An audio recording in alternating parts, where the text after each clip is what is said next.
Assalamualaikum warahmatullahi wabarakatuh. Perkenalkan, nama saya Muhammad Faruk Al-Faiz. Saya di sini akan mempresentasikan tentang artikel yang saya buat dengan judul Analisis Hubungan Putaran Mesin terhadap Neraca Panas. Tujuan dari penelitian ini adalah untuk mengetahui hubungan putaran mesin terhadap neraca panas yang mempengaruhi jumlah efisiensi, distribusi panas, dan daya kerja efektif pada motor bakar yang nantinya digunakan sebagai pembanding. Pendahuluan dari artikel ini, poin pentingnya ada di efisiensi, putaran mesin, dan neraca panas.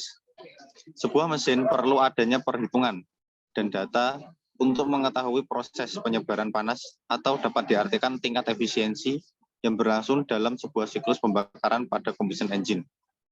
Pada proses penyebaran panas, perlu adanya gambaran untuk memvisualisasikan persentase penyebaran panas dengan menggunakan diagram Sankey.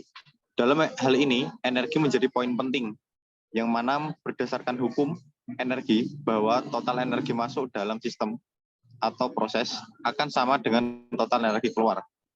Menurut Yuryani HR 2019 dalam buku yang berjudul Neraca Panas dan Neraca Massa, energi juga tidak dapat diciptakan ataupun dimusnahkan, melainkan dapat diubah bentuk dari energi satu ke bentuk energi yang lain.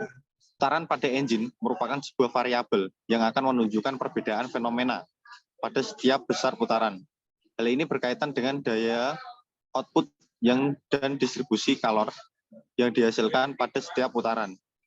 Dalam buku Panduan Praktikum Motor Bakar 2020 bahwa 30-40% nilai dari kalor bahan bakar dapat diubah menjadi kerja efektif.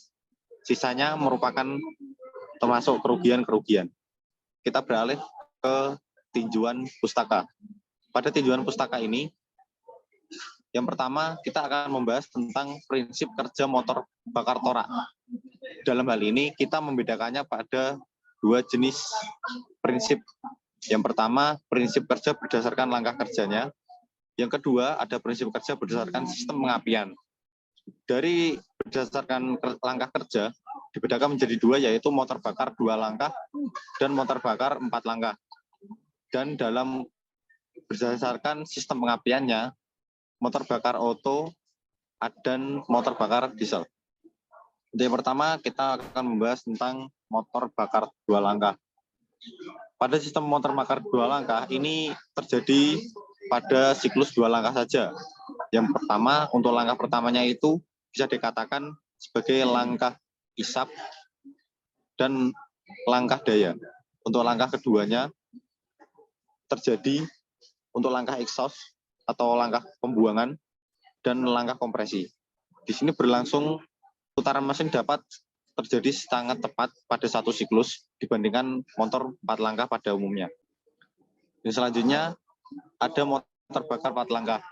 Di sini dari masing-masing langkah dibeda-bedakan menjadi 4 pada tiap-tiap bagian dari motor 4 langkah.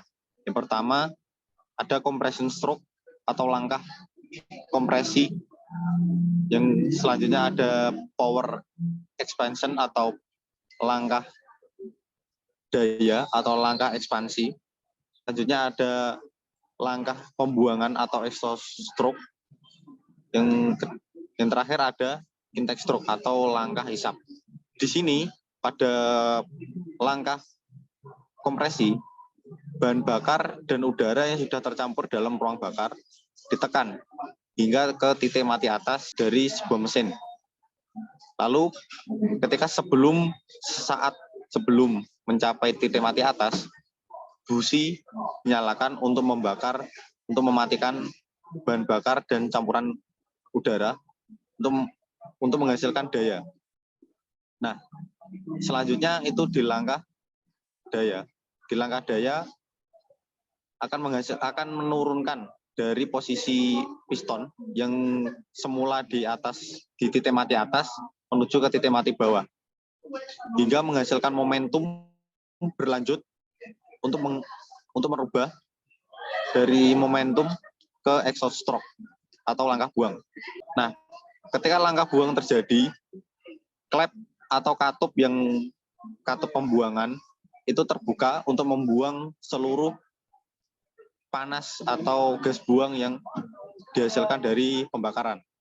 Lalu setelah bersih di titik mati atas posisi piston, tekanan negatif dari mesin itu menghisap air atau udara dan bahan bakar yang sudah dicampurkan oleh injektor atau karburator. Selanjutnya kita berdasarkan sistem pengapiannya, yaitu yang pertama ada motor bakar oto. Dalam sistem motor bakar oto, pembedaannya ada di diagram PV dan TS-nya.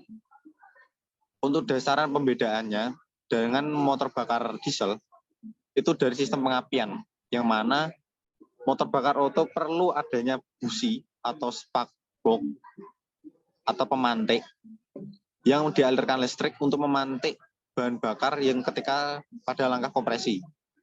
Sedangkan pada motor bakar diesel tidak membutuhkan hal itu, yang mana cukup dengan tekanan pada motor bakar atau pada ruang bakar untuk menghasilkan pembakaran. Terlihat bahwa grafik yang ada dalam motor bakar terjadi perbedaan. Oke, kita langsung beralih ke diagram Sankey, di mana diagram ini yang akan memvisualisasikan efisiensi termal pada mesin, yang mana 30% sampai 40% dari nilai kalor bahan bakar dapat diubah menjadi kerja efektif. Sisanya merupakan kerugian-kerugian, yaitu kerugian pembuangan, kerugian pendinginan, dan kerugian mekanis. Nah, di sini untuk kerugian pendinginan atau kerugian pembuangan itu terjadi akibat penyebaran panas dari ruang bakar ketika proses pembakaran terjadi. Nah, untuk kerugian mekanis itu dihasilkan dari langkah atau kalor yang tersebar secara menyeluruh pada komponen-komponen mesin. Hal ini dapat digambarkan dalam diagram Sankey dengan menggunakan nilai atau tolak ukur dari neraca panas. Oke, selanjutnya yaitu metode penelitiannya. Metode penelitian yang penulis gunakan dalam penelitian ini adalah metode deskriptif kuantitatif. Metode kuantitatif dapat diartikan sebagai metode penelitian yang dilandaskan pada filsafat positifisme. Digunakan untuk meneliti pada populasi atau sampel tertentu pengumpulan data bersifat kuantitatif statistik dengan tujuan untuk menggambarkan dan menguji hipotesis yang telah ditetapkan. Sumber data dalam penelitian ini berupa alat uji bahan bakar. Data yang digunakan yaitu kualitas termal bahan bakar. Teknik pengumpulan data yang digunakan dalam penelitian ini yaitu simak, baca, dan catat. Dalam penelitian ini diambil dari menyimak hasil data dari alat uji bahan bakar fosil. Setelah itu didukung dengan mencari referensi pada laporan hasil praktikum motor bakar. Dan tahap terakhir berupa pengumpulan data dengan mencatat data yang diperoleh dengan rinci. Teknik analisis data yang digunakan dalam penelitian ini yaitu dengan menggunakan perhitungan diagram Sankey, dibantu oleh Microsoft Excel. Untuk hasil dan pembahasan, yang pertama pada gambar kiri, yaitu terlihat tampak skema instalasi motor bakar diesel. Di sini nilai kalor yang dihasilkan dari engine ditampilkan pada motor bakar. Nah, pada tabel yang di sebelah kanan diagram Sankey, di sini ada beberapa data yang saya ambil, mulai dari besar kalor pada QB atau total kalor yang keluar yang dihasilkan dari pembakaran. Lalu ada QE atau panas efektif yang dihasilkan untuk menggerakkan kerja pada mesin.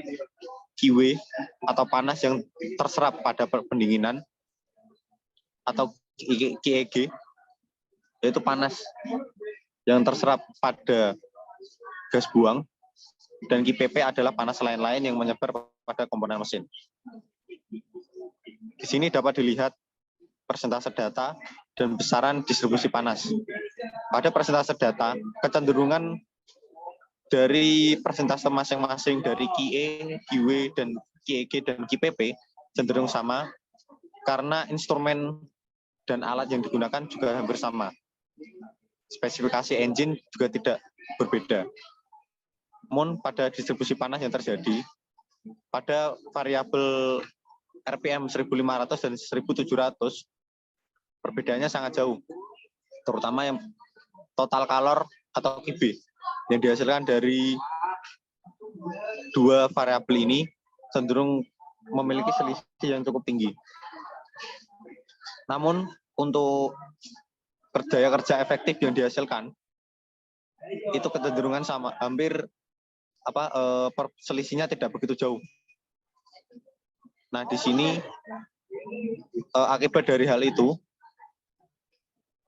kenapa di sini terpaut jauh QB atau panas total yang ada pada 1500 dan 1700 itu karena terjadi pembuangan yang lebih besar pada QW, QEG, dan QPP karena terjadi proses penyimpangan. Nah, di sini QW, panas yang terserap dingin, pada RPM 1500, diagram Sankey menunjukkan besaran 15.540 kilokalori per jam atau 27,95% dari total QB. Yang seharusnya pada teori itu presentasinya harus sebesar 11% sampai 25%. Begitu juga pada 1700 RPM, nilainya juga besar. Untuk presentasinya menyimpang dari yang seharusnya dengan besaran 17.766,67 kilokalori per jam. Untuk QEG, panas yang terbawa gas buang, pada 1.500 RPM, besaran yang dihasilkan sebesar 17.937,82 kilokalori per jam atau 32,27%. Hal ini menyimpang dari teoritisnya, yaitu 34% sampai 40%, yang mana lebih kecil dari teoritisnya. Begitu pula yang terjadi pada 1700 RPM, karena persentase menunjukkan kecenderungan sama pada grafik yang ditunjukkan tadi. Untuk QE, juga hasilnya juga demikian. Terjadi penyimpangan juga di sini. Pada 1500 RPM, terjadi penyimpangan karena kurang atau lebih kecil, yang seharusnya 30% sampai 45%. Begitu pula pada 1700 RPM.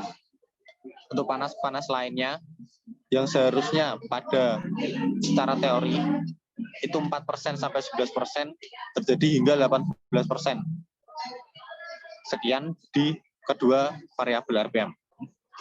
Jadi, kesimpulan, berdasarkan keseluruhan hasil pemaparan pada pembahasan sebelumnya, maka diperoleh kesimpulan sebagai berikut. Energi dapat dikatakan sebagai panas yang terdistribusi pada mesin atau sistem untuk dikonversi menjadi daya. Daya efektif yang dihasilkan menunjukkan efisiensi dari mesin dengan tolak ukur nilai neraca panas. Total kalor yang dihasilkan mengalami peningkatan, yang mana pada 1700 RPM, besaran kalor yang dihasilkan lebih tinggi dibandingkan pada 1500 RPM. Hasil tersebut diperoleh karena konsumsi bahan bakar yang lebih besar pada 1700 RPM. Persentase QE atau daya efektif cenderung mengalami peningkatan yang amat kecil. Hal ini dikarenakan total kalor yang dihasilkan lebih besar, walaupun besar kalor yang tersebar memiliki perbedaan yang cukup signifikan. Kerugian penyebaran panas yang terjadi dari perbedaan putaran mesin menunjukkan nilai persentase kecenderungan yang hampir sama, mulai dari QW atau panas yang terserap pada pendinginan, QEG atau panas yang terbawa gas buang, dan QPP atau panas lain-lain menunjukkan hasil yang kecenderungan sama. Namun pada QW cenderung menurun, sedangkan pada QPP cenderung meningkat. Hal ini dikarenakan cooling tower yang digunakan mengalir debit yang lebih besar.